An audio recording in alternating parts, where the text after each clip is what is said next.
Hello students, welcome to prime camp. So आ गए हैं बेटा हम लेके आपके लिए अचीवर्स बैच के अंदर नेक्स्ट सेशन को, जिसमें हम पढ़ेंगे अपने चैप्टर एटम्स एंड मॉलिक्यूल्स को। बहुत इंटरेस्टिंग चैप्टर होने वाला है and with the same energy and confidence जिसके साथ हमने अपने सेकेंड चैप्टर को कंप्लीट किया था एनसीईआरटी की लाइन बाय लाइन। ओके, सो अगर आप अपने कंसेप्ट को बिल्ड करना चाहते हैं बच्चों, so you are at the right place. और सेशन को जल्दी से लाइक कर दें, फ्रेंड्स के साथ जल्दी से शेयर कर दें इसको।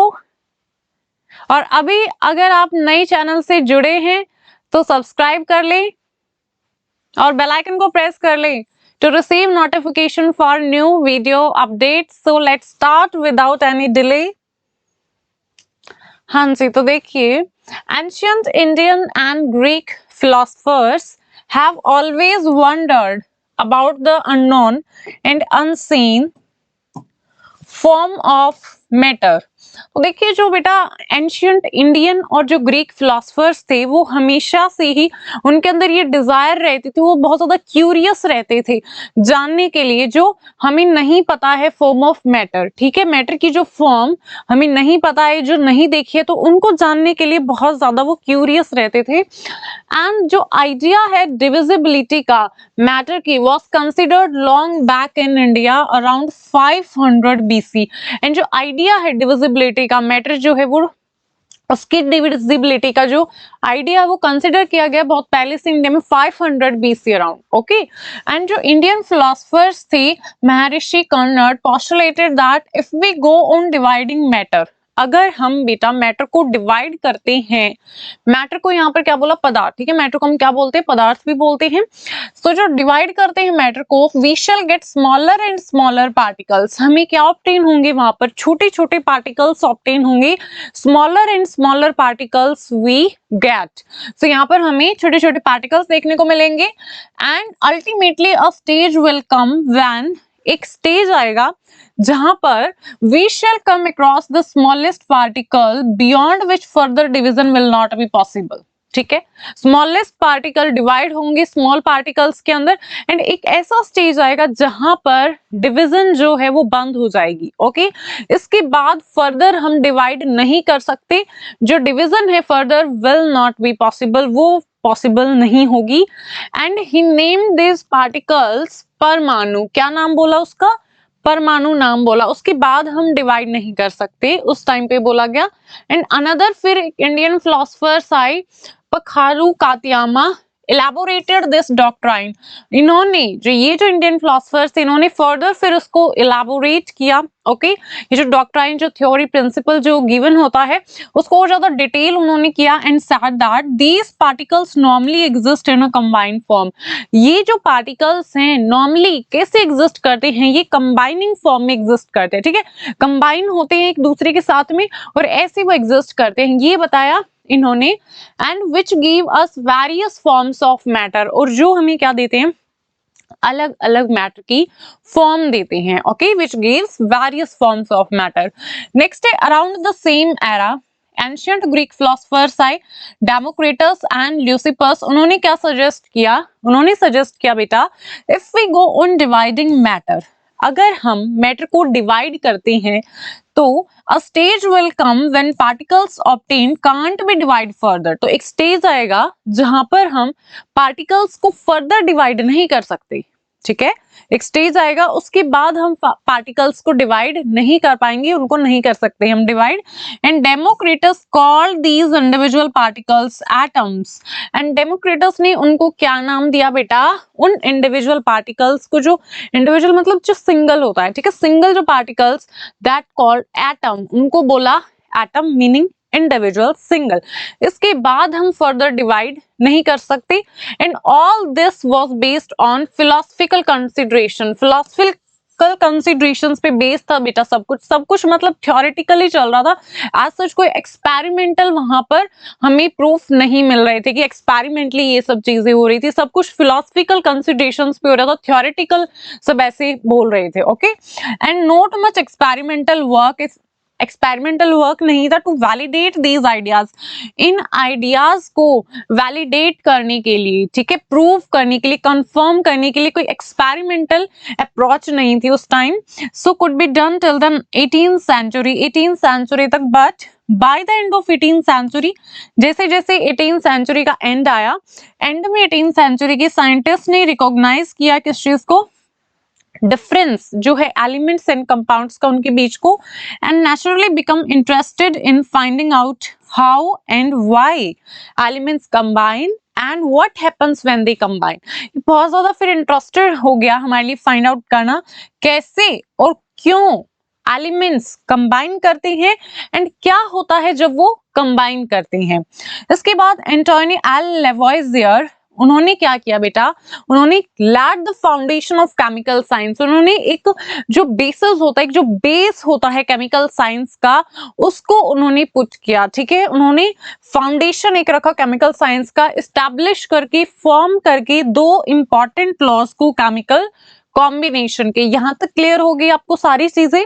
नेक्स्ट फिर हम बात करते हैं लॉज ऑफ केमिकल कॉम्बिनेशन की। ऑलराइट, नेक्स्ट अब हम पढ़ेंगे laws of chemical combination, and the following two laws of chemical combination was established। दो लॉ यहाँ पर दिए गए आफ्टर मच एक्सपेरिमेंट, बहुत सारे एक्सपेरिमेंट किए गए by the Lavoisier and Joseph L Proust, ठीक है, इनके द्वारा। उसके बाद दो जो लॉ हैं केमिकल कॉम्बिनेशन के वो एस्टैब्लिश किए गए।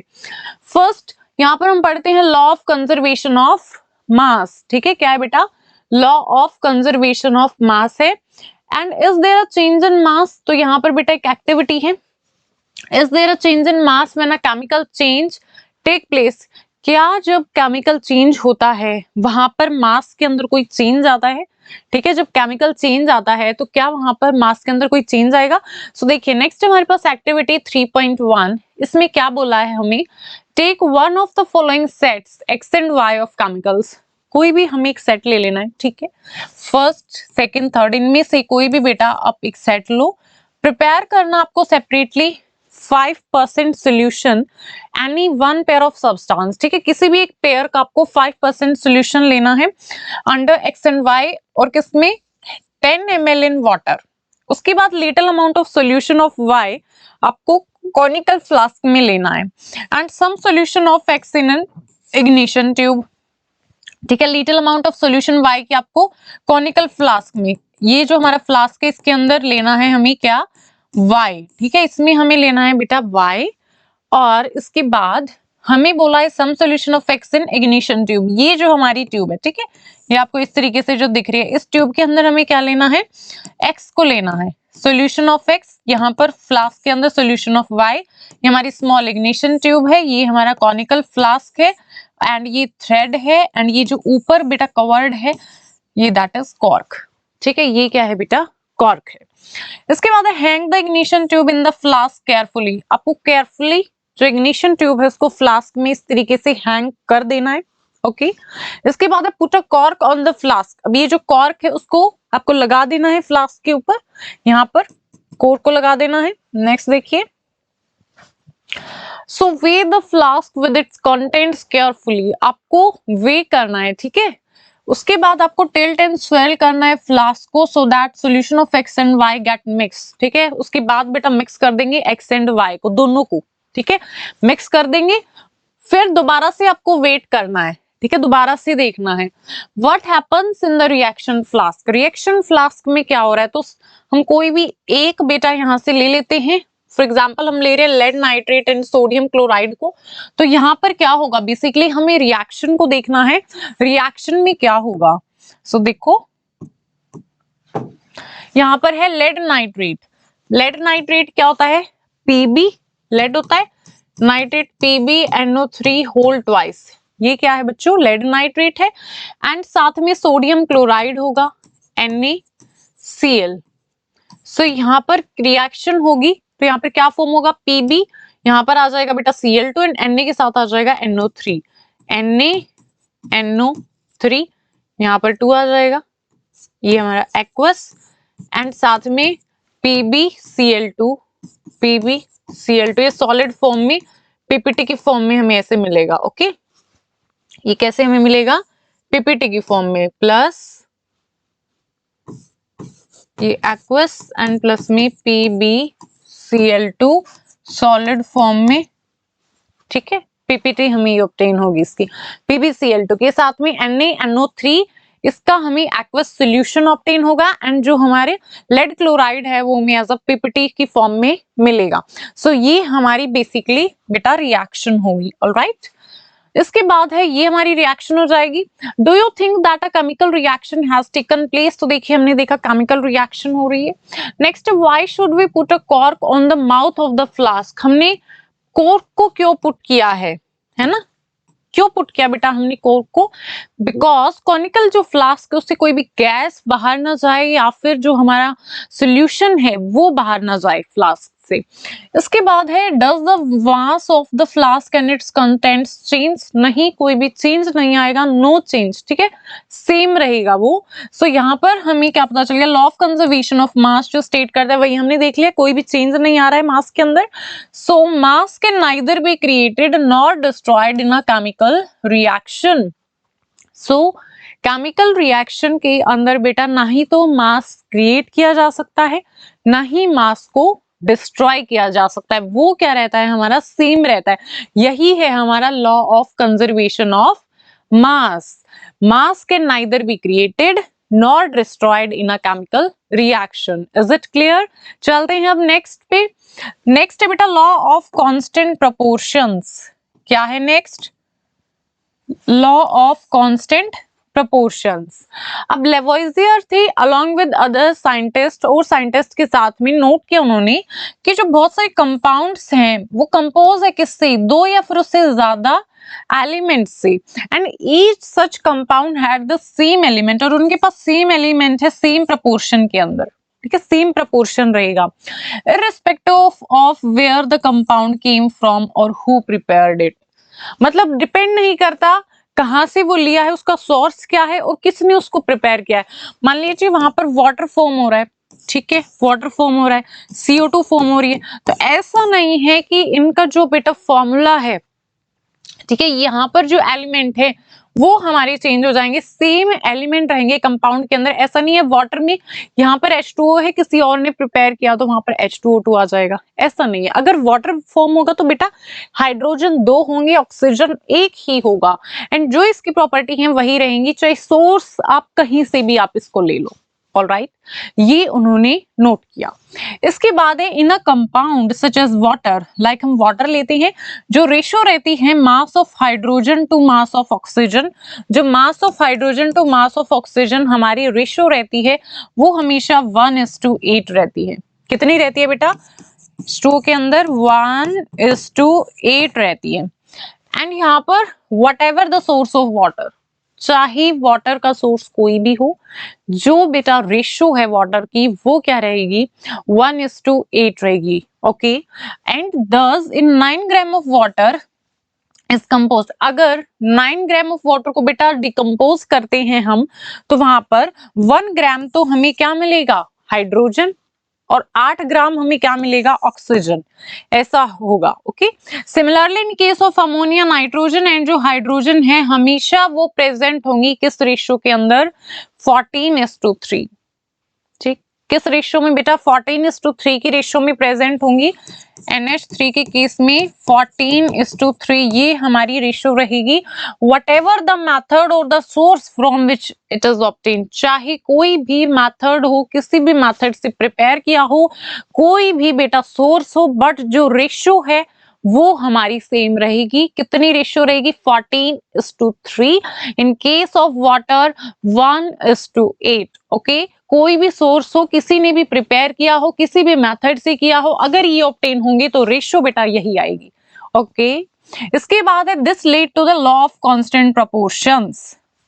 ठीक है, इससे फिर आया हमारा लॉ ऑफ कांस्टेंट प्रोपोर्शन, जिसे हम क्या बोलते हैं, लॉ ऑफ डेफिनेट प्रोपोर्शन। क्या बोलते हैं बेटा, जिसको हम law of definite proportion. And this law was stated by Proust. ठीक है, इन्होंने इस लॉ को स्टेट किया कैसे, in a chemical substance, chemical substance के अंदर elements are always present in definite proportion by mass. Chemical substance है कोई भी, उसके अंदर जो एलिमेंट्स है बेटा, लाइक यहाँ पर वाटर में जो हाइड्रोजन एलिमेंट है, ऑक्सीजन जो एलिमेंट है, ये हमेशा एक डेफिनेट प्रपोर्शन में प्रेजेंट होंगी, ठीक है, डेफिनेट प्रपोर्शन होगा इनका बाय मास का। ऑलराइट, ये था हमारा law of constant proportion. Clear हो गया आपको ये वाली चीज भी। नेक्स्ट फिर जो नेक्स्ट प्रॉब्लम फेस की साइंटिस्ट ने was to give appropriate explanations of these law.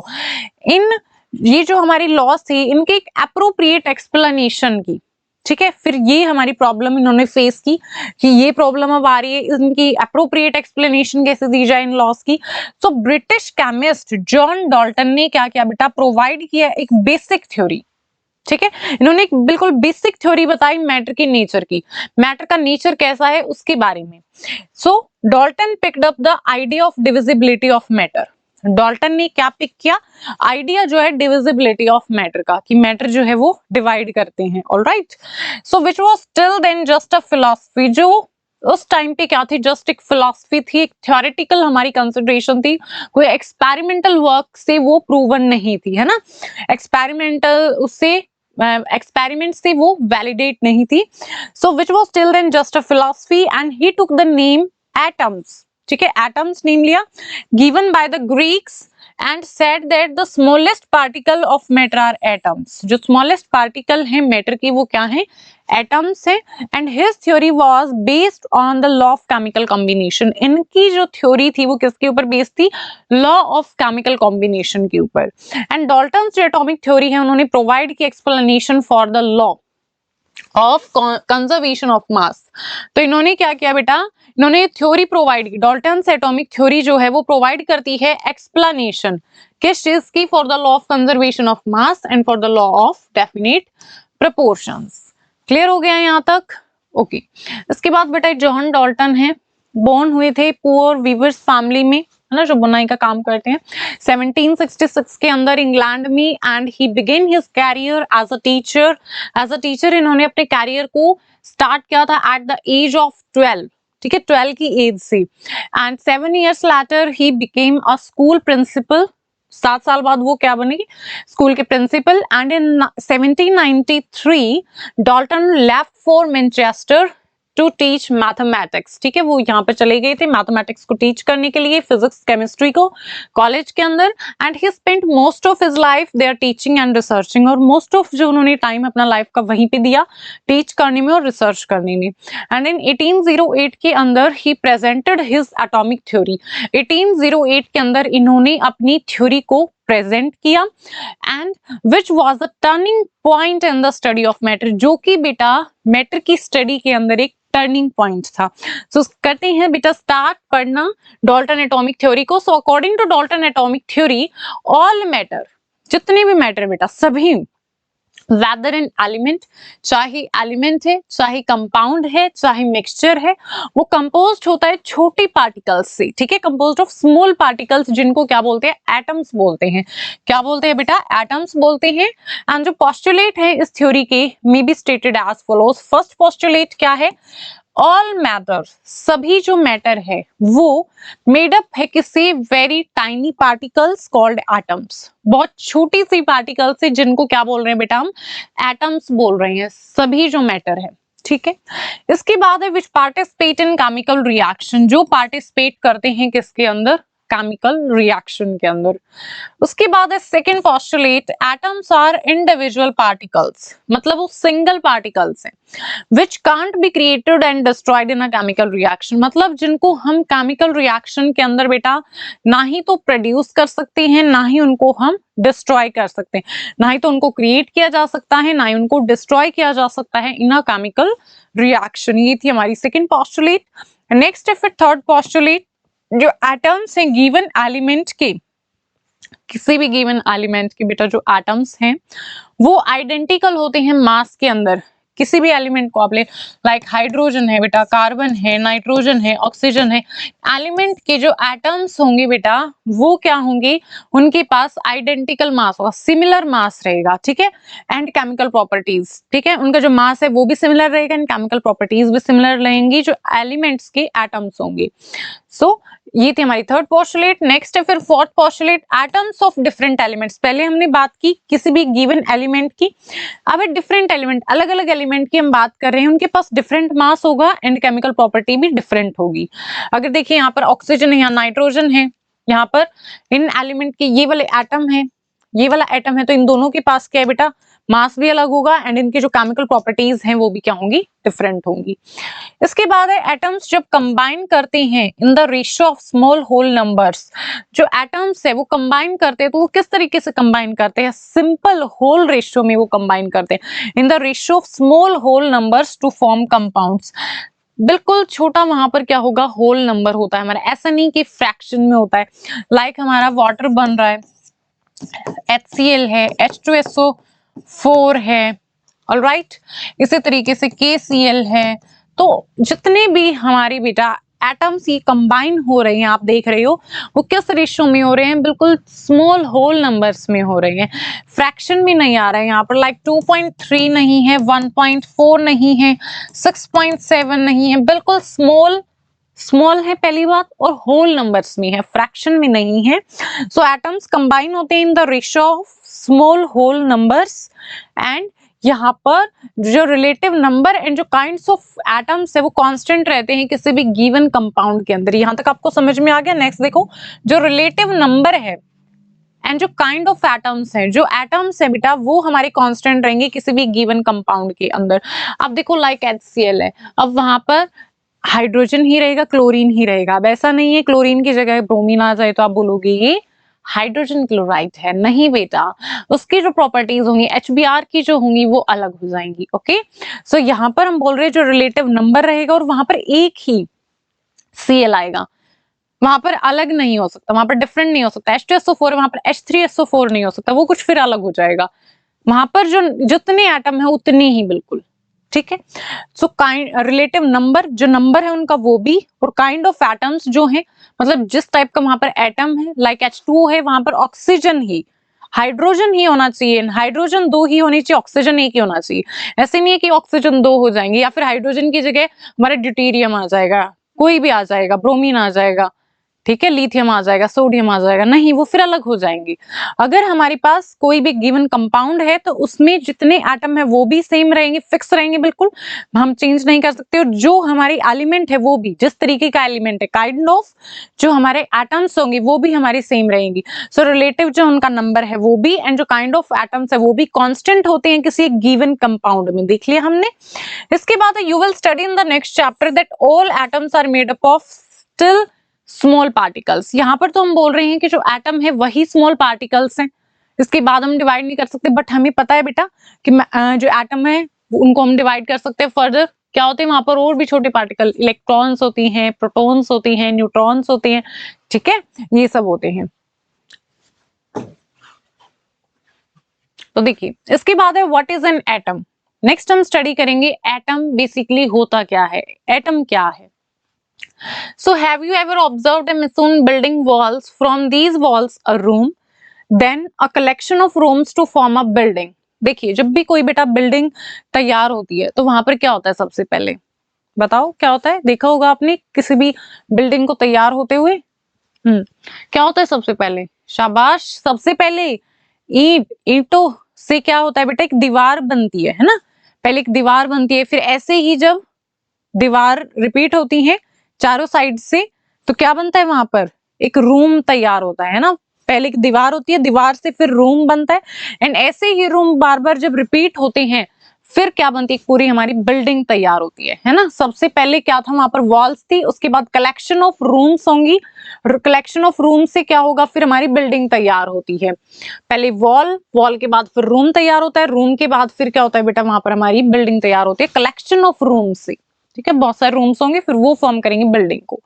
तो यहाँ पर जो बेसिक जो बिल्डिंग ब्लॉक है, इस बिल्डिंग का जो ब्लॉक वो क्या है बेटा, जिससे स्टार्टिंग पॉइंट है, जिससे वो बनी है, वो है बेटा एक ब्रिक, वो है एक ईंट, ठीक है, जिससे एक दीवार बनी, उसके बाद एक रूम बना, उसके बाद कलेक्शन ऑफ रूम्स, देन एक बिल्डिंग हमारी प्रिपेयर हुई, देन हमारी बिल्डिंग फॉर्म हुई। तो यहाँ पर जो बिल्डिंग ब्लॉक है वो क्या है बेटा, एक ब्रिक है, ठीक है, वो क्या है बेटा, ब्रिक है। ये दीवार किससे बनी है, ऐसे ये दीवार बनी है ऐसे बार बार ऐसे ब्रिक को रिपीट करने पर, ठीक है।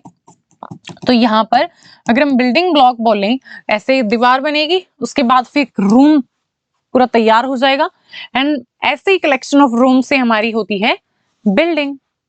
ऑलराइट, तो यहाँ पर जो बिल्डिंग ब्लॉक है वो क्या है, एक ब्रिक है। कौन है बेटा, एक ब्रिक, एक ईंट। ऑलराइट, इसी तरीके से what about the building block of an ant hill. Ant का जो हील होती है बेटा, जो चींटियों के द्वारा जो अपनी पहाड़ी बनाई जाती है, वो कैसे बनती है, तो देखो, it is a small grain of sand, एक छोटा सा, ठीक है, एक स्मॉल ग्रेन होता है सैंड का, दाने होते हैं, बिल्कुल छोटे छोटे ग्रेन होते हैं हमारे रेत की, ठीक है, रेत के कण होते हैं, उन एक एक रेत के कणों से ही क्या बनता है बेटा, आंट का हील बनता है, ठीक है, चींटी की पहाड़ी बनती है। तो वहां पर जो बिल्डिंग ब्लॉक है आंट हील का, वो क्या है, देखिए, आंट की हील है, ये आंट तैयार करती है। तो यहाँ पर जो इसका बिल्डिंग ब्लॉक है आंट की हील का, वो क्या है, वो क्या है बेटा, सैंड का एक कण, रेत का एक कण है, ठीक है, एक ग्रेन है सैंड का, वही क्या है, बिल्डिंग ब्लॉक है। So it is a small grain of sand. Similarly जो बिल्डिंग ब्लॉक है सभी मैटर का, वो क्या है बेटा, एटम्स हैं। समझे, एटम्स जब बार बार ऐसे ही रिपीट होते हैं तो वहां पर क्या बनता है बेटा, पूरा मैटर फॉर्म होता है, डिफरेंट डिफरेंट फॉर्म मैटर की होती हैं, और वहां पर जो बिल्डिंग ब्लॉक है मैटर का, वो क्या है, एक एटम है। समझ आया। इसके बाद है हाउ बिग आर एटम्स। अब हमने समझ तो लिया एटम्स से, एटम्स कितने बड़े हो सकते हैं, ठीक, कितने वो बिग हो सकते हैं, इस चीज को हम देखेंगे। एटम्स आर वेरी स्मॉल, बहुत ज्यादा छोटे होते हैं बेटा atoms, and they are smaller than anything. जितना हम इमेजिन कर सकते हैं किसी चीज को छोटी होगी, वो उससे भी छोटे हैं, ठीक है, smaller than anything we can imagine और कंपेयर विद। आप किसके साथ कंपेयर करने की कोशिश करोगे उनको, वो इतने छोटे, आप किसी से कंपेयर नहीं कर सकते। जितना छोटे से छोटा आप जिसके साथ कंपेयर कर सकते हो ना, वो उनसे भी छोटे हैं, ठीक है। ना ही तो आप उनको इमेजिन कर सकते हो इतने छोटे होंगे, और ना ही आप उनको किसी के साथ कंपेयर कर सकते हो, वो इतने स्मॉल हैं जो एटम्स है बेटा। इसके बाद है more than millions of atoms. Millions of atoms को जब आप स्टॉक करते हो लेयर की फॉर्म में, ठीक है, आप ऐसे लेयर फॉर्म करते हो उनकी, मिलियंस ऑफ एटम्स की, तो वो कितनी थिक होती है, as thick as this sheet of paper. जितनी ही शीट है पेपर की, इतनी थिक होती है बेटा। देखो, जितनी एक शीट है, ठीक है, पेपर की एक शीट है, उतना millions of atoms, millions of atoms जब क्या होते हैं बेटा, उनकी हम स्टॉकिंग करते हैं, लेयर फॉर्म होती है, तो वहां पर कितनी मोटी होती है वो, जितनी की पेपर की शीट होती है, इतनी। समझ आई बेटा, वो कितने छोटे हैं एटम्स, बहुत ज्यादा छोटे हैं। इसके बाद है एटॉमिक रेडियस, जो मेजर की गई नैनोमीटर्स में, वो 1 मीटर इज इक्वल टू 10 की पावर 9 नैनोमीटर, ठीक है। इसके बाद रिलेटिव साइजेस ये आपको गिवन है, रेडियाई हैं, ये आपके एग्जांपल्स गिवन है। एटम ऑफ हाइड्रोजन 10 की पावर -10, मॉलिक्यूल ऑफ जो वाटर होता है 10 की पावर -9, मॉलिक्यूल ऑफ हीमोग्लोबिन 10 की पावर -8, ग्रेन ऑफ सैंड 10 की पावर -4, आंट 10 की पावर -3, एप्पल 10 की power -1। Alright, so we might think that if atoms are so insignificant in size, कि जो एटम है वो तो बेटा क्या होते हैं, इनसिग्निफिकेंट है साइज में, बहुत ज्यादा नेग्लिजिबल है, बिल्कुल ही, है ना, इतने छोटे हैं, उनको हम नेग्लेक्ट भी कर सकते हैं ना, छोड़ो, बहुत ज्यादा छोटे हैं वो तो, है ना, हम क्यों उनको स्टडी करें, क्यों हम उनकी बात कर रहे हैं, वो तो है इतनी नेग्लिजिबल है, बिल्कुल इतने छोटे हैं। सो Why should we care about them? हम क्यों उनके बारे में इतना पढ़ रहे हैं, क्यों इतने बारे में उनकी बात कर रहे हैं, क्यों उनका इतना जिक्र कर रहे हैं? This is because our entire world is made up of atoms. क्यों कर रहे हैं बेटा हम उनका जिक्र? Because जो हमारा पूरा entire world है वही एटम से बना है, ठीक है, जो भी हम कर रहे हैं वो उस चीज को अफेक्ट कर रहे हैं, that's why we are studying them. Okay, so जितना भी कुछ है बेटा मैटर है, वो सब कुछ एटम से बना है, हमारा पूरा इंटायर वर्ल्ड, पूरा ही वर्ल्ड जो है वो एटम से बना है, इसलिए हम इनकी स्टडी कर रहे हैं। And we may not be able to see them, हम उनको देखने के लिए एबल नहीं है, हम उनको देख नहीं सकते, बट दे आर देयर, हम उनको देख नहीं सकते बट वो वहां पर हैं। आप ऐसा नहीं बोल सकते अगर आपको दिखने रहे तो वो वहां नहीं है, वो है वहीं पर। And constantly affecting whatever we do, और वो कॉन्स्टेंटली अफेक्ट कर रहे हैं जो भी हम कर रहे हैं उस चीज को, ठीक है, कॉन्स्टेंटली वो अफेक्ट कर रहे हैं उस चीज को। सो थ्रू मॉडर्न टेक्निक्स, जो हमारी मॉडर्न अभी जो टेक्निक्स हैं, we can now produce magnified जो इमेजेस हैं सरफेस ऑफ एलिमेंट्स की शोइंग एटम्स, उनको हम प्रोड्यूस कर सकते हैं। सो देखिए ये शो की हुई है इमेज सरफेस ऑफ सिलिकॉन की, ठीक है, सरफेस ऑफ सिलिकॉन इस तरीके से आपको शो किया गया है। ऑलराइट, ये मैग्नीफाइड इमेज है बेटा सरफेस ऑफ एलिमेंट्स की जो शो कर रही है एटम्स को। ऑलराइट, सो नेक्स्ट चलते हैं।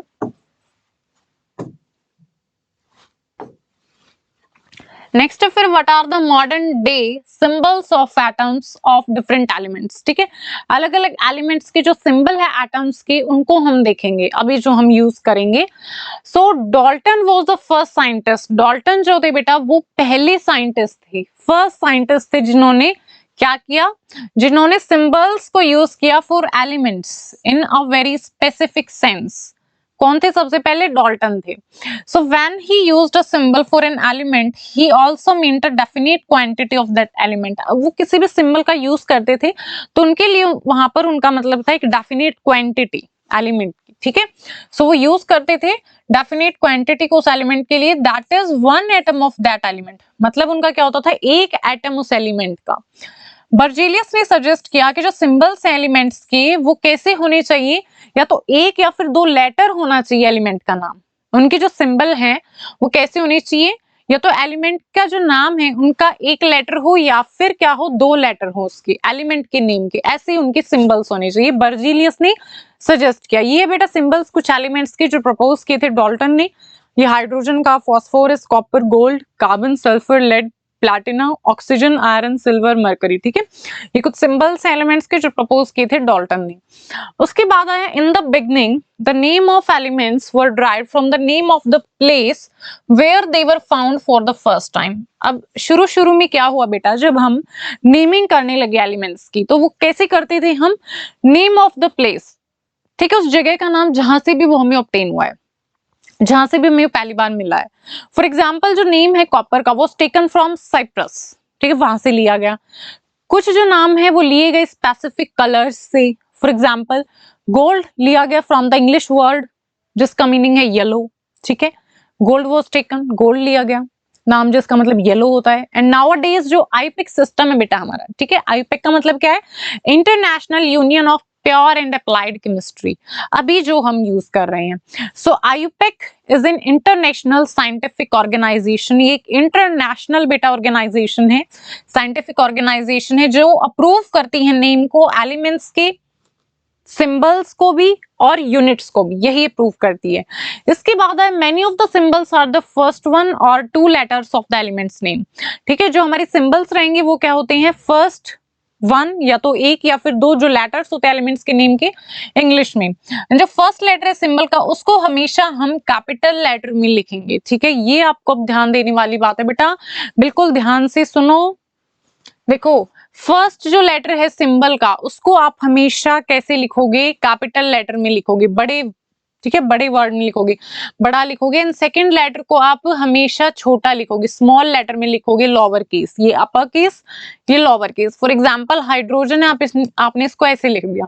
अब एल्यूमिनियम है, अब एल्यूमिनियम को आप कैसे लिख सकते हो, आप ऐसे भी लिख सकते हो, ए छोटा एल, ठीक है, ये बड़ा एल, ए बड़ा एल, और आप ऐसे भी लिख सकते हो ए छोटा एल, ठीक है। तो मुझे बताओ कैसे लिखोगे हमें जो बोला है वो क्या बोला बेटा, फर्स्ट जो है वो तो लिखना है कैपिटल अपर केस, सेकंड लिखना है लोअर केस, तो ये तो गलत हो गया, ये वाला ठीक है, यहाँ पर हमें लोअर केस यूज करना है सेकंड लेटर के लिए।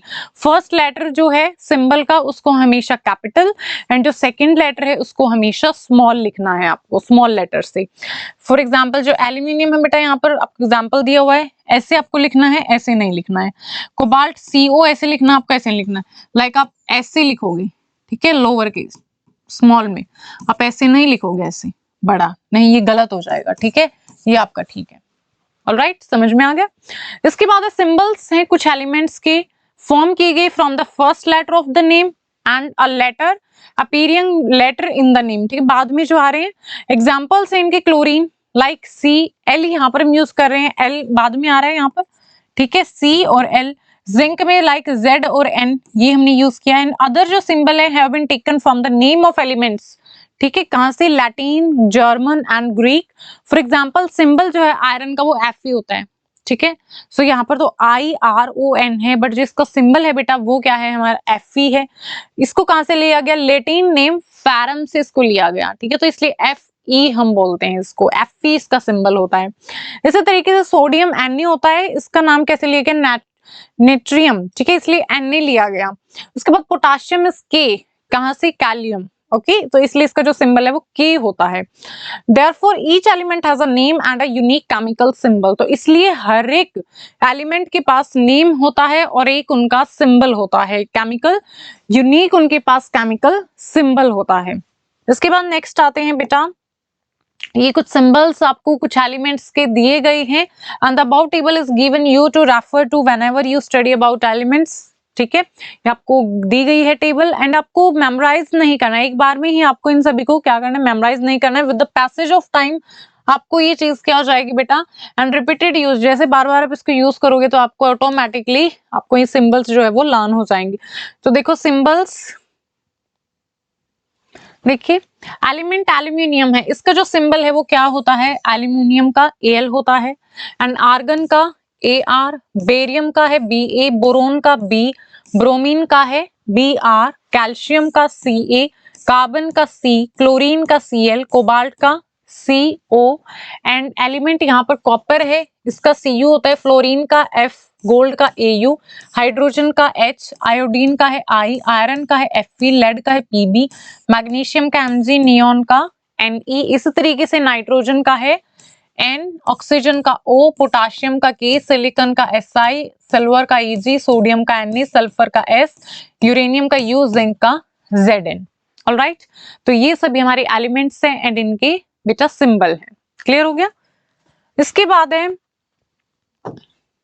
एटॉमिक मास, ठीक है। एटॉमिक मास हम पढ़ेंगे, तो जो मोस्ट रिमार्केबल कंसेप्ट है Dalton's atomic theory, the most remarkable concept that Dalton's atomic theory proposed was that of the atomic mass, ठीक है।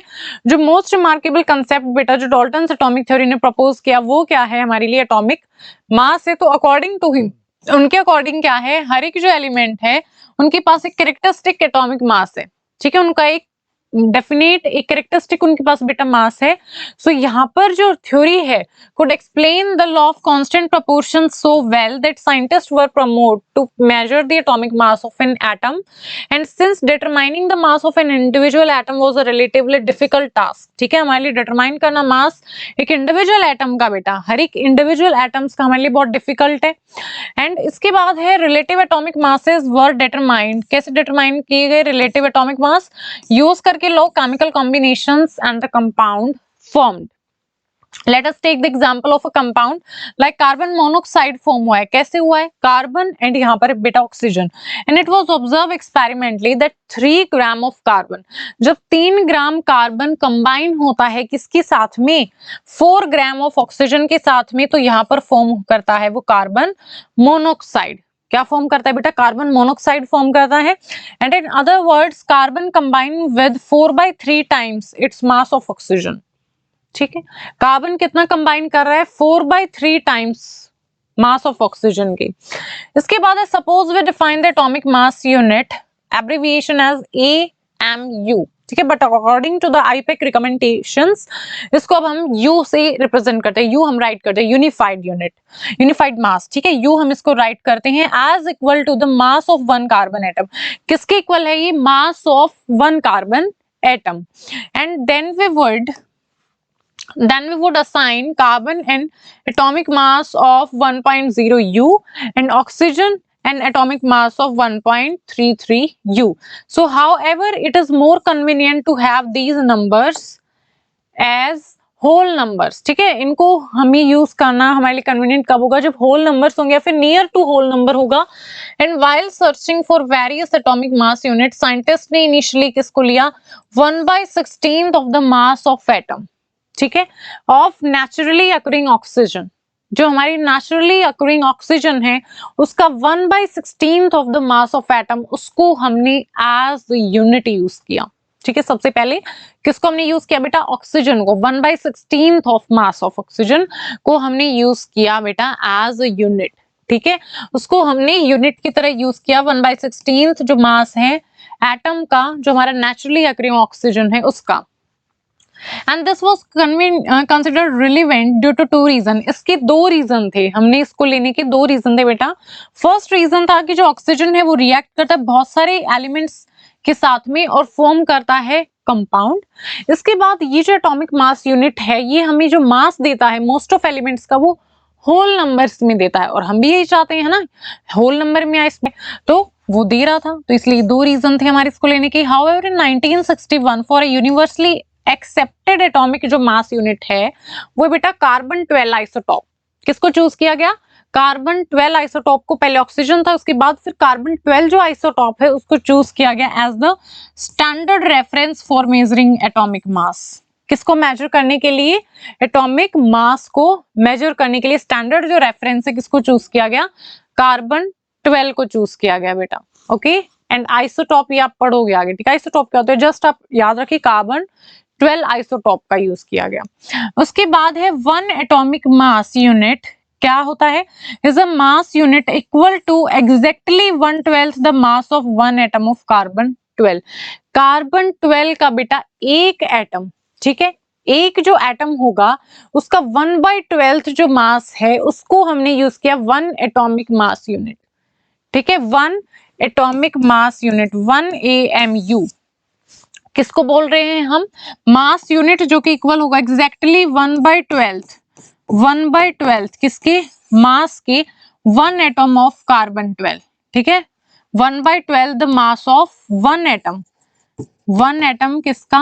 वन एटम ऑफ कार्बन 12, 1/12 उसका, वो किसके इक्वल होगा बेटा? 1 AMU, वन किसके? एटॉमिक मास यूनिट के।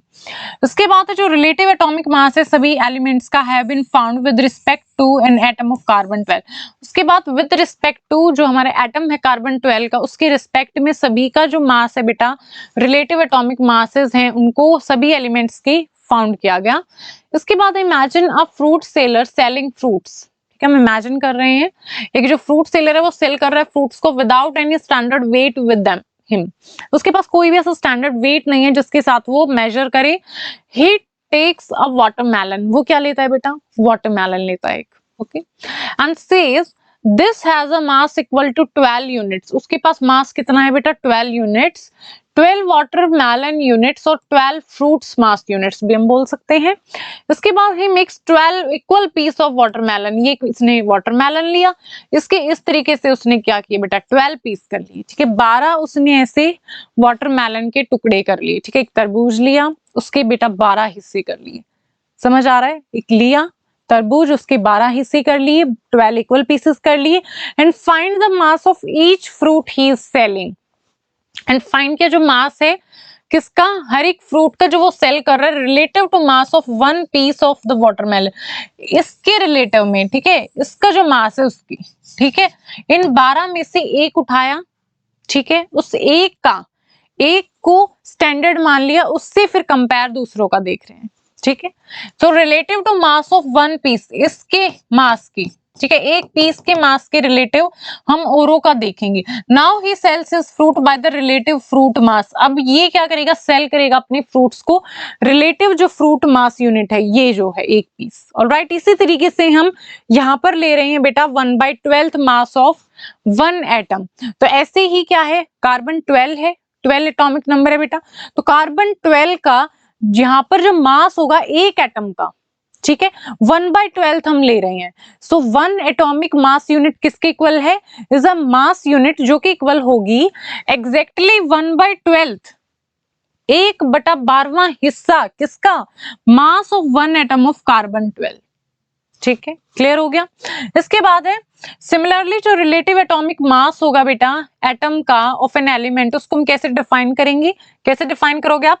Average mass of the atom as compare to 1/12 the mass of one carbon 12 atom. ये हो जाएगा रिलेटिव एटॉमिक मास। क्या होगा? दोबारा देखो, रिलेटिव एटॉमिक मास जो है एटम का किसी भी एलिमेंट की, वो कैसे डिफाइन करोगे आप? एवरेज जो मास है एटम का, ठीक है, एज कंपेयर टू किसके कंपेयर में? 1/12 the mass of one carbon 12 atom, ठीक है, ये हो जाएगा। यहाँ पर आपको गिवन एटॉमिक मासेस कुछ एलिमेंट्स के, हाइड्रोजन का 1, कार्बन का 12, नाइट्रोजन का 14, ऑक्सीजन का 16 है, सोडियम का 23, मैग्नीशियम, सल्फर, क्लोरीन, यहाँ पर कुछ एक आध है बेटा जो ऐसे फ्रैक्शन में है, बट सभी का हमें होल नंबर्स में मिल रहा है। कैल्शियम 40।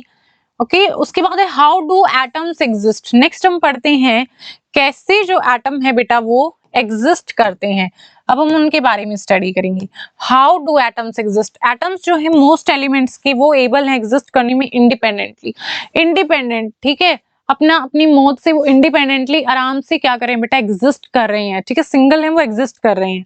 उसके बाद एटम्स क्या है, फॉर्म करते हैं मॉलिक्यूल्स एंड आयंस। एटम्स जो हैं वो मॉलिक्यूल को भी फॉर्म करते हैं और आयन भी वो फॉर्म करते हैं। उसके बाद दीज मॉलिक्यूल्स और ion aggregate in large number, और यही जो मॉलिक्यूल और जो आयन है बहुत ज्यादा नंबर में ये इकट्ठा होते हैं, एग्रीगेट होते हैं एंड फॉर्म करते हैं मैटर को that we can see, feel और टच। ठीक है, यही एग्रीगेट करके फॉर्म करते हैं बेटा मैटर को, और जिसको हम फिर क्या है फील कर सकते हैं, टच कर सकते हैं। ऑलराइट, जितना भी बेटा हमारे अराउंड मैटर है वो सब क्या है, उनके अंदर एटम ही है, और वो इतने ज्यादा रिपीट हो के ही तो एग्रीगेट होके ही तो हम उनको देख पा रहे हैं। इतने सारे वो एग्रीगेट हो चुके हैं, उनको हम फील कर पा रहे हैं, उनको हम टच कर पा रहे हैं, उनको हम देख पा रहे हैं। ऑलराइट, नेक्स्ट चलते हैं हम। नेक्स्ट है हमारे पास व्हाट इज अ मॉलिक्यूल। ठीक है, नेक्स्ट हम स्टडी करेंगे कि मॉलिक्यूल क्या होता है, व्हाट इज अ मॉलिक्यूल। सो देखिए, a molecule is in general a group of 2 और मोर एटम्स, 2 या फिर इससे ज्यादा एटम्स का बेटा जो ग्रुप होता है हम उन्हें क्या बोलते हैं, मॉलिक्यूल बोलते हैं। एंड वो क्या होते हैं, हमारे केमिकली बॉन्डेड होते हैं एक दूसरे के साथ में, केमिकली बॉन्डेड होंगे एक दूसरे के साथ में और टाइटली हेल्ड होंगे अट्रैक्टिव फोर्सेस के साथ में। ठीक है, अट्रैक्टिव फोर्सेस होंगे इनके बीच में। And a molecule can be defined as the smallest particle of an element, element का smallest particle होता है बेटा ये। एंड उसके बाद है और a compound that is capable of an independent existence, ठीक है, जो independent exist कर सकता है, ये शो करता है ये प्रॉपर्टीज को सब्सटेंस की। ठीक है, सब्सटेंस की प्रॉपर्टी को ही शो करेगा, all the properties of that substance. And atoms जो है सेम एलिमेंट की और डिफरेंट एलिमेंट्स के ज्वाइन कर सकते हैं एक दूसरे के साथ और वो फॉर्म करते हैं मॉलिक्यूल्स को। तो समझ में आया बेसिकली मॉलिक्यूल क्या होता है बच्चों। इसके बाद है मॉलिक्यूल ऑफ एलिमेंट्स। नेक्स्ट हम स्टडी करेंगे मॉलिक्यूल्स ऑफ एलिमेंट्स। जो मॉलिक्यूल्स हैं एलिमेंट के वो कंस्टिट्यूट किए जाते हैं by the same type of atoms. यहाँ पर जो एटम्स रहते हैं वो सेम रहते हैं। Molecules of many elements like argon है, ठीक है, हीलियम है, इसी तरीके से made up of only one kind of one atom of that elements. ठीक है, सिर्फ वो किससे बने होंगे, एक ही एटम से, one atom of that element. And but this is not the case with most of non metals. But ये नॉन मेटल्स में ऐसा नहीं होता। देखिए for example molecule of oxygen consist होता है 2 एटम से। अब जो मॉलिक्यूल है ऑक्सीजन का बेटा वो कैसे एग्जिस्ट करता है, O2 की फॉर्म में। ठीक है, ऐसे एग्जिस्ट करता है, वो सिर्फ ऑक्सीजन, ओ ऐसे एग्जिस्ट नहीं करता है ना। यहाँ पर 2 ऑक्सीजन के होते हैं एटम, तो यहाँ पर क्या होता है O2 होता है, ना कि सिर्फ O होता है। So molecule of oxygen consist of 2 atoms of oxygen, hence it is known as diatomic molecule. यहाँ पर 2 एटम्स हैं तो इसलिए बेटा हम इनको क्या बोलते हैं, diatomic. And if 3 atoms of oxygen unite into a molecule, अगर 3 एटम्स आ जाएं बेटा ऑक्सीजन की तो वो O3 हो जाएगा। ठीक है, instead of the usual 2 we get ozone that is O3, ऐसे O3 हो जाएगा। And the number of atoms जो कंस्टिट्यूट करेंगे मॉलिक्यूल को, जितने नंबर ऑफ एटम्स बेटा कंस्टिट्यूट कर रहे हैं उस मॉलिक्यूल को, उसी ही हम क्या बोलते हैं, एटॉमिसिटी बोलते हैं। क्या बोलते हैं उसको, एटॉमिसिटी हम बोलते हैं। ओके, एटॉमिसिटी हो जाएगी वो। एंड मेटल्स एंड कुछ जो अदर एलिमेंट्स होते हैं लाइक कार्बन है, इनके पास सिंपल स्ट्रक्चर नहीं होता है बट ये कंसिस्ट होते हैं वेरी लार्ज और इनडेफिनिट नंबर ऑफ एटम्स से, बहुत सारे नंबर ऑफ एटम्स से जो कि बॉन्डेड होते हैं एक दूसरे के साथ में। So let us look at the atomicity of some non metals. तो नॉन मेटल्स की कुछ एटॉमिसिटी हम देख लेते हैं कुछ एलिमेंट्स की। सो देखिए नॉन मेटल ये हमारे हैं टाइप ऑफ एलिमेंट, नेम है argon, helium, oxygen, hydrogen, nitrogen, chlorine, phosphorus, sulphur. अब आर्गन क्या होता है, कुछ एलिमेंट्स की हम देख रहे हैं एटॉमिसिटी। आर्गन मोनो एटॉमिक है, ठीक है, एक ही एटम में एग्जिस्ट करता है। कैसे, AR ऐसे होता है। हीलियम He, ऑक्सीजन बेटा O2 की फॉर्म में होता है, हाइड्रोजन H2 की फॉर्म में, Cl2 होता है, फॉस्फोरस P4 होता है बेटा। ठीक है, टेट्रा एटॉमिक है। ये डायटोमिक है, पी टेट्राटॉमिक है, 4 होते हैं एटम्स। इसी तरीके से सल्फर पॉलीएटॉमिक है, यहाँ पर S8 इस तरीके से एग्जिस्ट करता है। उसके बाद नेक्स्ट आएंगे मॉलिक्यूल्स ऑफ कंपाउंड्स। नेक्स्ट है मॉलिक्यूल्स ऑफ कंपाउंड्स। तो एटम जब डिफरेंट एलिमेंट्स के ज्वाइन करते हैं एक दूसरे के साथ में डेफिनेट प्रोपोर्शन में, तो फॉर्म करते हैं मॉलिक्यूल्स कंपाउंड्स की। क्या फॉर्म करते हैं बेटा? कंपाउंड के अंदर molecules, molecules of compounds. For example यहाँ पर आपको गिवन है, ये हमारे कंपाउंड है, वाटर, अमोनिया, कार्बन डाइऑक्साइड है, एंड कंबाइनिंग ये एलिमेंट्स है। यहाँ पर देखो हाइड्रोजन है, ऑक्सीजन है, यहाँ पर नाइट्रोजन, हाइड्रोजन, यहाँ पर कार्बन एंड ऑक्सीजन है। इसी तरीके से रेशियो बाय मास इनका गिवन है, यहाँ पर 1:8 है, यहाँ 14:3, यहाँ पर 3:8 है। अब है एक्टिविटी 3.2। अब देखो इसमें क्या दिया हुआ है, refer to table 3.4 for ratio by mass of atoms present in molecules and table 3.2। अच्छा रेफर किया 3.4 टेबल से है ना, रेफर टू 3.4 है बेटा हमारी ये वाली table. So ratio by mass of atoms present in molecules and table 3.2 for atomic mass of elements, find the ratio by number of atoms of elements in the molecules of compounds given in table 3.4। इसके बाद ratio by number of atoms जो है for a water molecule can be found as follows. तो देखिए यहाँ पर हम इस तरीके से देख सकते हैं वाटर मॉलिक्यूल के अंदर रेशियो जो आएगी हमारी बाय नंबर ऑफ एटम्स। इसके बाद एलिमेंट है, यहाँ पर देखिए, यहाँ पर हाइड्रोजन है, यहाँ पर ऑक्सीजन है। अब रेशियो बाय मास, यहाँ पर 1, यहाँ पर 8, एटॉमिक मास U यहाँ पर 1 है, यहाँ पर 16 होता है बेटा एटॉमिक मास। इसी तरीके mass ratio by atomic mass 1/1, 1 के इक्वल आ जाएगा, यहाँ पर 8/16 होगा तो 1/2 आ जाएगा। तो सिंपलेस्ट रेशियो यहाँ 2 है, यहाँ पर 1 है। तो इसलिए जो रेशियो आएगी bye number of atoms for water वो क्या हो जाएगी हमारी 2:1 हो जाएगी। इसके बाद है what is an ion. Ion क्या होता है? ठीक है, यहाँ पर पहले हमने देखा कि मॉलिक्यूल क्या होता है, what is a molecule, molecule क्या है। नेक्स्ट हम देखते हैं आयन क्या होगा। इसके बाद देखिए कंपाउंड जो होते हैं कंपोज्ड होते हैं मेटल्स से और नॉन मेटल से, जो कंटेन करते हैं बेटा चार्ज स्पीशीज को, चार्ज होता है उनके ऊपर। एंड जो चार्ज स्पीशीज है उन्हें हम क्या बोलते हैं? आयंस बोलते हैं। जिनके ऊपर चार्ज होता है उन्हें हम आयंस बोलते हैं बेटा। देखो एक बार यहाँ पर देखिए, कोई भी हमारा जनरल एटम ले रहे हैं, ये ए एटम है, ठीक है। अब ये न्यूट्रल है, इसके ऊपर कोई भी चार्ज नहीं है, बट जैसे ही यहाँ पर या तो इलेक्ट्रॉन का लॉस होगा या फिर इलेक्ट्रॉन का, हर एक जो एटम बेटा वो स्टेबल होना चाहता है, ठीक है। यूनिवर्स में सब क्या है बेटा? स्टेबल होना चाहते हैं। स्टेबल होने के लिए तो सभी क्या करते हैं बेटा? जॉब करते हैं ना कुछ जो भी लाइफ में हम करते हैं, जो भी आप कर रहे हो स्टेबल होने के लिए करते हो, है ना। आपको भी स्टेबिलिटी चाहिए लाइफ के अंदर, तो ऐसे ही एटम को भी बेटा स्टेबिलिटी चाहिए। कैसे मिलेगी स्टेबिलिटी?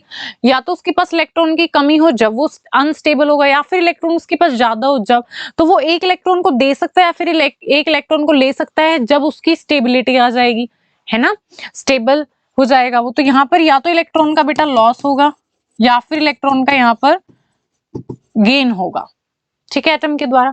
तो एटम जब इलेक्ट्रॉन का लॉस करेगा, एटम ने इलेक्ट्रॉन को दे दिया, अब यहाँ पर क्या होगी? इलेक्ट्रॉन की यहाँ पर हो जाएगी बेटा कमी, तो इसके आ जाएगा ऊपर चार्ज पॉजिटिव। इलेक्ट्रॉन लॉस कर दिया ना इसने, एक इलेक्ट्रॉन दे दिया, तो इलेक्ट्रॉन की कमी यहाँ पर हो जाएगी, तो इसके ऊपर आ गया पॉजिटिव चार्ज। तो इसलिए यहाँ पर जो फॉर्म होता है दैट इज कैटायन। कौन आएगा बेटा यहाँ पर? कैटायन आएगा। और जिसने इलेक्ट्रॉन को गेन किया, जिसने इलेक्ट्रॉन को लिया है, उसके पास नेगेटिव चार्ज ज्यादा हो जाएगा, तो उसके पास आएगा नेगेटिव चार्ज, तो वो हो जाएगा एनायन, ठीक है। वो क्या होता है बेटा? एनायन होता है। तो ऐसे हमारे ये दोनों क्या है बेटा? आयंस है। यहाँ पर क्या है? अब आयंस की फॉर्मेशन होगी। पहले एटम न्यूट्रल था बट इलेक्ट्रॉन का लॉस हुआ, गेन हुआ, तो आयंस की फॉर्मेशन होगी। एक बन गया कैटायन और एक बन गया एनायन। क्लियर हो गई ये बात यहाँ तक? तो देखिए आयंस में consist of a single charge atom उनके पास क्या है बेटा? सिंगल चार्ज एटम भी हो सकता है, और group of atoms that have a net charge on them, group of atoms भी हो सकते हैं जिनके ऊपर नेट चार्ज होगा। उसके बाद है आयन कैन हैव नेगेटिवली और पॉजिटिवली चार्ज। देखा हमने, नेगेटिवली चार्ज भी हो सकता है एंड पॉजिटिवली चार्ज भी हो सकता है, दोनों केस है। इसके बाद है negatively charge is called as anion, ठीक है, एनायन होता है negatively charge, and positively charge ion क्या होता है बेटा? कैटायन होता है। पॉजिटिवली जो होगा वो कैटायन होगा। इसके बाद है take for example sodium chloride NaCl, its constituent particle. यहाँ पर क्या बेटा? NaCl के अंदर है, एक तो है हमारा सोडियम और एक है बेटा क्लोरीन, ठीक है। यहाँ पर क्या है? एक तो है सोडियम और एक है क्लोरीन। एक पॉजिटिवली चार्ज है, एक नेगेटिवली चार्ज है यहाँ पर सोडियम क्लोराइड के अंदर, Na पॉजिटिव Cl नेगेटिव। तो देखिए कंस्टिट्यूएंट पार्टिकल्स पॉजिटिवली चार्ज तो यहाँ पर सोडियम आयन है और एक साथ में नेगेटिवली चार्ज हमारा क्लोराइड आयन है, इस तरीके से है। ठीक है, यहाँ पर क्या है, साथ में एक क्लोराइड आयन है। तो group of atoms carrying a charge, जो ग्रुप ऑफ एटम कैरी करेगा चार्ज उसे हम क्या बोलेंगे, पॉलीएटॉमिक आयन। समझ रहे हो, क्या बोलेंगे बेटा उसे हम, पॉलीएटॉमिक आयन। जो ग्रुप ऑफ एटम्स कैरी करेंगे चार्ज को तो वहां पर हम क्या बोलेंगे, polyatomic ion. And we shall learn more about the formation of ions in chapter 4। ठीक है, चैप्टर 4 में करेंगे। अब यहाँ पर गिवन है टेबल आपको, जिसमें कुछ आयनिक कंपाउंड्स गिवन है, कैल्शियम ऑक्साइड है, मैग्नीशियम सल्फाइड है, सोडियम क्लोराइड है। यहाँ पर जो एलिमेंट्स हैं, कैल्शियम ऑक्साइड के अंदर कैल्शियम होता है, ऑक्सीजन होता है, मैग्नीशियम सल्फाइड के अंदर मैग्नीशियम है, सल्फर है। ठीक है, सोडियम क्लोराइड के पास में सोडियम एंड क्लोरीन है। अब यहाँ पर रेशियो बाय मास आपको गिवन है 5:2, 3:4, 23:35:5। ठीक है, 35.5। इसके बाद है बेटा राइटिंग केमिकल फॉर्मूला। नेक्स्ट अब हमारे पास जो मोस्ट इंपॉर्टेंट टॉपिक आता है वो है कैसे हम केमिकल फॉर्मूला को राइट करेंगे। तो बहुत इजी है, स्टेप बाय स्टेप आप देखोगे तो बहुत आसान हो जाएगा आपके लिए, वेरी इजी। तो देखिए केमिकल फॉर्मूला जो है कंपाउंड का, केमिकल जो फॉर्मूला है बेटा कंपाउंड का, क्या बोल रहे हैं हम, इज अ सिंबॉलिक रिप्रेजेंटेशन। वो क्या होता है बेटा, सिंबॉलिक रिप्रेजेंटेशन होता है। सो chemical formula of a compound is a symbolic representation of its composition. क्या है, जो केमिकल फॉर्मूला होगा किसी भी कंपाउंड का, सिंबॉलिक रिप्रेजेंटेशन होता है उसकी कंपोजिशन की। ठीक है, उसकी कंपोजिशन क्या है, उसकी सिंबॉलिक रिप्रेजेंटेशन होती है। एंड जो केमिकल फॉर्मूला है डिफरेंट कंपाउंड्स का, उसको हम बहुत इजीली, बहुत आसानी से राइट कर सकते हैं। And for this exercise we need to learn the symbols and combining capacity of the elements. तो इसके लिए हमें कुछ सिंबल्स को याद करना पड़ेगा एंड उनकी जो एटॉमिसिटी है उसको भी, कंबाइनिंग जो उनकी कैपेसिटी, सॉरी उसको, ठीक है, कितना वो कंबाइन कर सकते हैं, उनकी कंबाइनिंग कैपेसिटी क्या है। एंड जो कंबाइनिंग पावर है, कैपेसिटी, उसे एलिमेंट की क्या बोलते हैं, वैलेंसी बोलते हैं। क्या बोलते हैं बच्चों, वैलेंसी बोलते हैं। जो उसकी कंबाइनिंग कैपेसिटी है, ऑलराइट, उसे आप क्या बोलोगे, वैलेंसी। द कंबाइनिंग पावर और capacity of an element is known as covalency. ठीक है, वो क्या हो जाएगा बेटा, हमारी वैलेंसी हो जाएगी। सो वैलेंसी, इसको आप ध्यान में रखेंगे। Combining power of an element क्या हो जाएगा बेटा, क्या हो जाएगी, combining power, combining power of an element. ठीक है, कंबाइनिंग पावर या फिर कैपेसिटी ऑफ एन एलिमेंट, वो क्या है बेटा, हमारी वैलेंसी है। That is known as its valency. उसके बाद valency can be used to find out how the atoms of an element will combine with the atoms of another element. हम जो valency उसको use कर सकते हैं find out करने के लिए, किस चीज को find out करने के लिए कि कैसे जो एटम है, एक एलिमेंट का जो एटम है वो कंबाइन करेगा दूसरे एलिमेंट के एटम के साथ में और फॉर्म करेगा केमिकल कंपाउंड को। इसके बाद है बेटा जो वैलेंसी है एटम की, atom of an element can be thought of as hands और आर्म ऑफ दैट एटम। तो देखिए यहाँ पर हम क्या बोल रहे हैं कि जो वैलेंसी है एटम की, एलिमेंट की, उसको हम समझ सकते हैं हैंड और या फिर आर्म्स एटम की। ठीक है, so human beings have 2 arms and an octopus has 8। हमारे पास क्या है बेटा, 2 आर्म्स है एंड ऐसे ऑक्टोपस के पास 8 होती हैं। So if an octopus has to catch hold a few people in such a manner that all 8 arm जो है ऑक्टोपस की और जो बोथ आर्म्स है ह्यूमन की वो लॉक हो जाएं, तो how many humans do you think the octopus can hold? 4 बेटा। so देखो यहाँ पर represent the octopus with oxygen and human with hydrogen. can you write a formula for this combination? क्या हो जाएगा बेटा, एक ऑक्टोपस है, 4 ऐसे आदमी पकड़ सकते हैं उसको, तो OH4 हो जाएगा। OH4 is the formula। तो सबस्क्रिप्ट 4 इंडिकेट कर रहा है नंबर ऑफ ह्यूमन जो होल्ड किए हैं, held by the octopus, जो ऑक्टोपस ने हेल्ड किए हैं।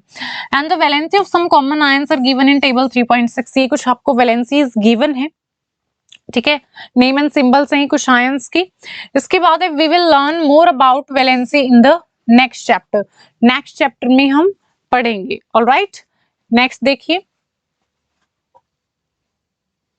इसके बाद है rules that you have to follow while writing a chemical formula. Next आता है रूल्स, कौन कौन से आपको रूल्स ध्यान में रखने हैं जब आप केमिकल फॉर्मूला को राइट करोगे। तो जो वैलेंसीज एंड चार्ज है ऑन द आयन वो क्या होनी चाहिए बेटा, बैलेंस होनी चाहिए, ये आपको ध्यान रखना है।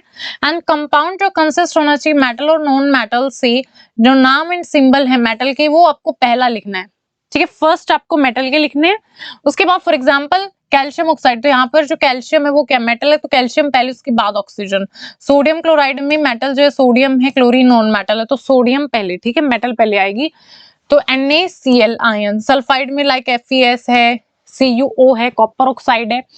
ऑलराइट, सो जहां पर ऑक्सीजन क्लोरीन सल्फर जो है वो तो हमारी नॉन मेटल्स हैं, उनको written on the right side, जबकि कैल्शियम सोडियम आयरन एंड जो कॉपर है वो मेटल्स है, written on the left side. Alright, इसके बाद है in compounds formed with polyatomic ions, जो नंबर ऑफ आयंस प्रेजेंट होंगे कंपाउंड में, इनको इनक्लोज्ड, उनको इंडिकेट कैसे करेंगे, इनक्लोज करके फॉर्मूला आयन को ब्रैकेट में, ठीक है। जब हमारे पास पॉलीएटॉमिक आयंस होंगे ना बेटा तो वहां पर हम ब्रैकेट का यूज कर लेंगे। फॉर एग्जाम्पल MgOH2, यहाँ पर पॉलीएटॉमिक, अब ठीक है, 2 ऑक्सीजन 2 हाइड्रोजन, तो यहाँ पर OH को ट्वाइस कर देंगे, ठीक है, यहाँ पर 2 हमारी हाइड्रोक्सिल है। So in case the number of polyatomic ion is 1, तो जो ब्रैकेट है उसको उसकी कोई रिक्वायरमेंट नहीं है, तो यहाँ पर सिंपली NaOH कर देंगे। ऑलराइट, यहाँ पर सिंपल आ जाएगा NaOH। उसके बाद है फॉर्मूला ऑफ सिंपल कंपाउंड्स। अब जो सिंपल कंपाउंड्स है उनके फॉर्मूले को हम देखते हैं। यहाँ पर simplest compounds which are made up of 2 different elements are called binary compounds. Binary compounds हम बोलते हैं।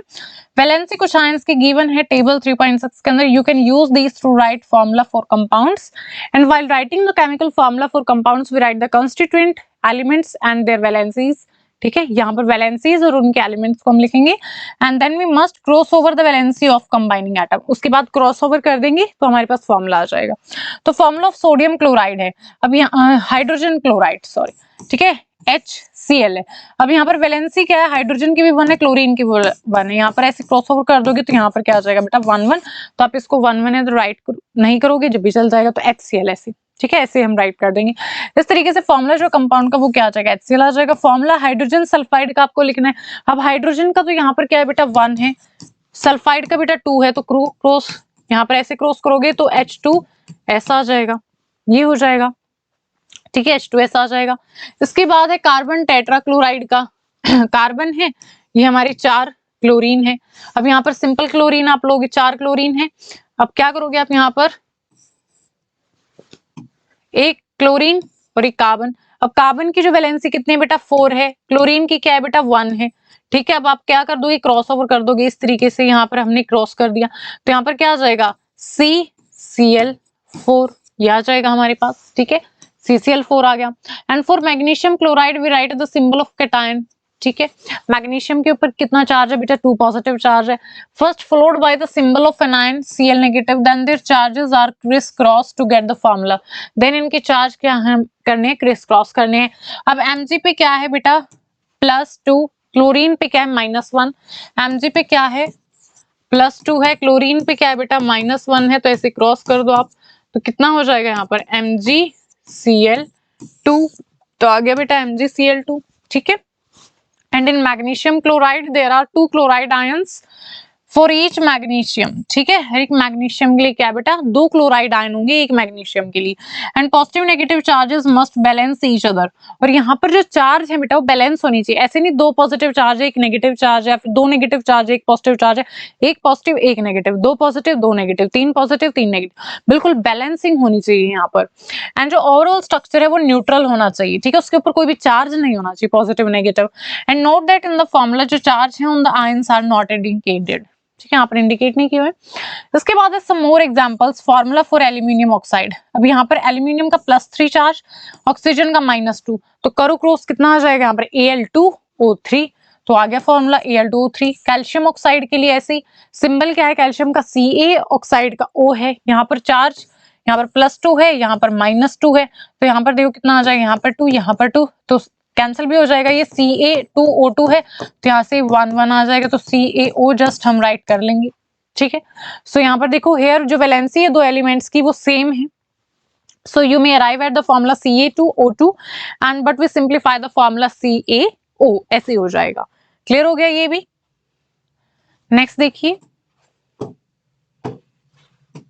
देखो formula of sodium nitrate. Sodium nitrate का हम फॉर्मूला देखते हैं, सिंबल या फिर जो फॉर्मूला है वो क्या है, Na एंड यहाँ पर है NO3। चार्ज यहाँ पर +1 है या -1 है, क्रॉस करोगे आप इनको तो क्या कितना आ जाएगा, NaNO311, ठीक है, NaNO3 आ जाएगा। Formula of calcium hydroxide, calcium and OH hydroxide, यहाँ पर +2 है कैल्शियम के ऊपर, OH के ऊपर -1 है, तो कितना आ जाएगा बेटा, CaOH होल ट्वाइस। अब यहाँ पर आपको ब्रैकेट लगानी पड़ेगी। फॉर्मूला जो है कैल्शियम हाइड्रोक्साइड का बेटा वो CaOH होल ट्वाइस होता है, ना कि CaOH2। आप ऐसे नहीं लिख सकते, ठीक है, अगर आप ऐसे लिखोगे तो मिस्टेक हो जाएगी, ठीक है। अगर आप CaOH2 लिखोगे तो ये तो बेटा गलत हो जाएगा आपका। आपको लिखना कैसे, CaOH होल ट्वाइस, ऐसे ये आपका ठीक होगा। We use brackets when we have 2 or more of same ions in the formula. अगर हमारे पास बेटा 2 या फिर से ज्यादा सेम आयंस अगर होते हैं तो वहां पर हम यूज करेंगे ब्रैकेट का, ठीक है। तो here the bracket around OH with the subscript 2, ठीक है, यहाँ पर हम 2 का यूज कर लेंगे। And indicate that there are 2 hydroxyl group. यहाँ पर हमारे पास क्या है बेटा, 2 हाइड्रोक्सिल ग्रुप है, एक नहीं है 2 हाइड्रोक्सिल ग्रुप है। ज्वाइन टू 1 कैल्शियम एटम, एक कैल्शियम एटम के साथ में बेटा 2 हाइड्रोक्सिल ग्रुप है, ठीक है, 2 हाइड्रोक्सिल ग्रुप ऐसे हमारे पास। इसी तरीके से यहाँ पर हम क्या बोल रहे हैं, indicated there are 2 hydroxyl group joint to 1 calcium atom, in other words there are 2 atoms each of oxygen and hydrogen in calcium hydroxide. मतलब यहाँ पर 2 एटम्स है each of hydrogen and oxygen है कैल्शियम हाइड्रोक्साइड के अंदर। Next है formula sodium carbonate. Sodium है ये हमारा कार्बोनेट है, सोडियम के ऊपर +1 है, कार्बोनेट पे -2 है, तो क्रॉस करो बेटा, यहाँ पर 2 आ जाएगा, यहाँ 1 आ जाएगा, तो Na2CO3। इस तरीके से हमारा फॉर्मूला हो जाएगा Na2CO3। In the above example brackets needed नहीं है बिकॉज यहाँ पर सिर्फ ओनली 1 आयन प्रेजेंट है, ठीक है, एक आयन प्रेजेंट है। इसके बाद है formula of ammonium sulphate, ammonium NH4SO4, यहाँ पर +1 यहाँ -2, तो करो क्रॉस, कितना आ जाएगा, NH4 whole twice and SO4, ये हमारा फॉर्मूला हो जाएगा। इजी है बिल्कुल। इसके बाद है मॉलिक्यूलर मास। मॉलिक्यूलर मास क्या होता है, नेक्स्ट हम इसको पढ़ेंगे। तो देखिए बेटा मॉलिक्यूलर मास क्या होता है, In section 3.2.2 we discuss the concept of atomic mass. Atomic mass हमने पढ़ा। This concept can be extended to calculate molecular masses. Molecular mass को calculate करने के लिए हम इस concept को extend कर सकते हैं। And जो molecular mass है substance का वो sum होता है atomic masses का सभी atoms के molecule के अंदर, ठीक है। substance जो है molecule जो होगा उस substance का, उसके अंदर जो atoms हैं उन सभी का जो atomic mass है उनका जो sum करेंगे बेटा हम, तो आ जाएगा molecular मास। सो इसलिए रिलेटिव जो मास है मॉलिक्यूल का एक्सप्रेस करते हैं उसको atomic mass units, that is you, ठीक है। इसके बाद एक example, calculate the relative molecular mass of water, calculate the molecular mass of HNO3। हमें वो कैलकुलेट करना है, तो देखो एटॉमिक मास हाइड्रोजन का बेटा 1U है, ऑक्सीजन का 16U है, सो मॉलिक्यूलर मास जो है वाटर का वो कितना हो जाएगा, यहाँ पर 2 एटम्स तो क्या है बेटा हाइड्रोजन के हैं और 1 ऑक्सीजन का है, तो 2 इंटू में कितना हो जाएगा, 1 हो जाएगा, 1 इंटू में 16, बिकॉज 1 किसका हाइड्रोजन का, 16 किसका ऑक्सीजन का, सो यहाँ पर 18U आ जाएगा। क्लियर हो गया। इसी तरीके से मॉलिक्यूलर फॉर्मूला HNO3 का, एटॉमिक मास हाइड्रोजन का बेटा 1 होता है, एटॉमिक मास नाइट्रोजन का कितना होता है बेटा 14 होता है, एंड एटॉमिक मास जो ऑक्सीजन का कितना होता है बेटा 16 होता है। एंड यहाँ पर ऑक्सीजन कितने हैं HNO3 के अंदर, देखो यहाँ पर हमारे पास क्या है HNO3, हाइड्रोजन कितना है बेटा 1 है, यहाँ पर 1 हाइड्रोजन। इसी तरीके से नाइट्रोजन कितने हैं, यहाँ पर 1 ही नाइट्रोजन है, कितना होता है 14 होता है, एंड ऑक्सीजन कितने हैं यहाँ पर 3 है, और ऑक्सीजन का 16 होता है, तो 3 इंटू में 16 आप कर दोगे तो 1 प्लस में 14 एंड प्लस में 48 हो जाएगा, एंड इसको ऐड करोगे तो आ जाएगा बेटा 63U, that is the answer. ये क्या हो जाएगा बेटा, मॉलिक्यूलर मास हो जाएगा HNO3 का। क्लियर हो गया आपको यहाँ तक। आई होप बेटा आपको ये सारी चीजें क्या हैं क्लियर होंगी। इसके बाद है फॉर्मूला यूनिट मास। नेक्स्ट हम देखते हैं फॉर्मूला यूनिट मास क्या होता है। तो जो फॉर्मूला यूनिट मास, देखो सिंपल फॉर्मूला यूनिट मास हम क्या लेते हैं, आयंस में सेम वही है, मॉलिक्यूलर मास देखेंगे यहाँ पर भी, बट यहाँ पर फॉर्मूला यूनिट मास हम किस लिए यूज करते हैं, यहाँ पर आयंस के लिए हम जब कैलकुलेट करते हैं, ठीक है। सो फॉर्मूला यूनिट मास सब्सटेंस का सम होता है एटॉमिक मासेस का, यहाँ पर भी हम वही सम करेंगे सभी का, जो हमारे एटम्स है फॉर्मूला यूनिट में कंपाउंड की फॉर्मूला यूनिट मास कैलकुलेट करते हैं इन द सेम मैनर जैसे हमने कैलकुलेट किया molecular mass, and the only difference is that, difference क्या होता है यहाँ पर, सिर्फ ये होता है कि we use the word formula unit for those substance whose constituent particles are ions. ठीक है, मैंने बता दिया आपको, जहां पर सिर्फ आयंस है बेटा, आयंस के लिए हम यहाँ पर फॉर्मूला यूनिट का यूज कर रहे हैं। तो जो वर्ड है फॉर्मूला यूनिट, उनके लिए, उन सब्सटेंसेस के लिए हम यूज करते हैं जहां पर जो कंस्टिट्यूएंट पार्टिकल्स है वो आयंस होते हैं। So for example sodium chloride has a formula unit NaCl। क्या है यूनिट बेटा? NaCl है। So its formula unit mass can be calculated as, कैसे हम कैलकुलेट करेंगे, यहाँ पर NaCl कितना है बेटा? 1 है, 1 × 23। इसी तरीके से क्लोरीन भी 1 है, 1 × 35.5, तो कितना आ जाएगा यहाँ से? 58.5 U। ये हो गया हमारा फॉर्मूला यूनिट मास। इसी तरीके से एग्जांपल है बेटा, यहाँ पे calculate the formula unit mass of CaCl2। अब यहाँ पर देखो CaCl2 कैल्शियम है, एक कैल्शियम, कैल्शियम का कितना होता है बेटा? 40 होता है। 40 प्लस में क्लोरीन है, क्लोरीन कितने हैं बेटा? यहाँ पर 2 हैं, तो 2 × में 35.5, तो 40 प्लस में अब 35.5 × 2 कर लो तो आ जाएगा बेटा 71। तो यहाँ से टोटल आ जाएगा 111। ओके, ये आपका आंसर आ जाएगा, ये आपका फॉर्मूला यूनिट मास आ गया CaCl2 का 111। ऑलराइट, इस तरीके से आप कैलकुलेट कर लोगी, इजी है बिल्कुल। एंड ये जो क्वेश्चन है बेटा, इनकी अलग आपकी सेपरेट वीडियो आएगी। इसके बाद है व्हाट यू हैव लर्नड, इसको हम देख लेते हैं थोड़ा।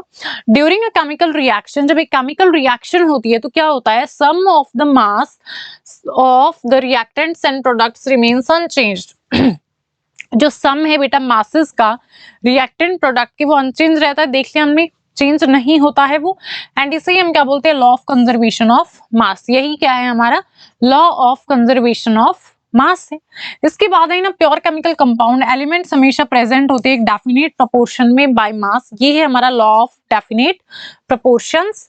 इसके बाद है एटम स्मॉलेस्ट पार्टिकल होता है एलिमेंट का, जिसको हम, जो एग्जिस्ट नहीं कर सकता इंडिपेंडेंटली एंड रिटेन करता है all it's chemical properties. All right, so atom is the smallest particle of element that can't usually exist independently and जो retain करता है सभी अपनी chemical properties को। molecule जो smallest particle है element का और compound का, जो capable होता है independent existence के under ordinary जब हमारी conditions होती हैं, show करता है properties substance की। chemical formula जो compound का show करता है constituent उसके elements को, ठीक है, जिनसे वो मिलके बना है, and number of atoms को of each combining एलिमेंट। उसके बाद cluster of atoms that acts as an ion, उन्हें हम बोलते हैं पॉलीएटॉमिक आयन। जब क्लस्टर ऑफ आयंस होते हैं तो बहुत सारे आयंस होते हैं तो polyatomic, and they carry a fix charge on them, उनके ऊपर एक फिक्स चार्ज होता है बेटा। इसके बाद है जो केमिकल फॉर्मूला है मॉलिक्यूलर कंपाउंड का, उसको डिटरमाइन करते हैं हम by the valency of each element. Alright, इसके बाद है इन आयनिक कंपाउंड्स, जो चार्ज है हर एक आयन पे, इसको यूज करते हैं डिटरमाइन करने के लिए केमिकल फॉर्मूले को उस कंपाउंड की। समझ में आ गया? आई होप बेटा आपको एनसीईआरटी की एक एक लाइन समझ में आई होगी। फिर भी आपको कोई भी डाउट आए कमेंट बॉक्स में कमेंट करना है, एंड सेशन को लाइक कर देना, ठीक है। आई होप आपको बहुत मजा आया होगा आज के सेशन में। मिलते हैं फिर इसी जोश एंड इसी एनर्जी के साथ में। नेक्स्ट चैप्टर हम करेंगे केमिस्ट्री का। Alright, okay.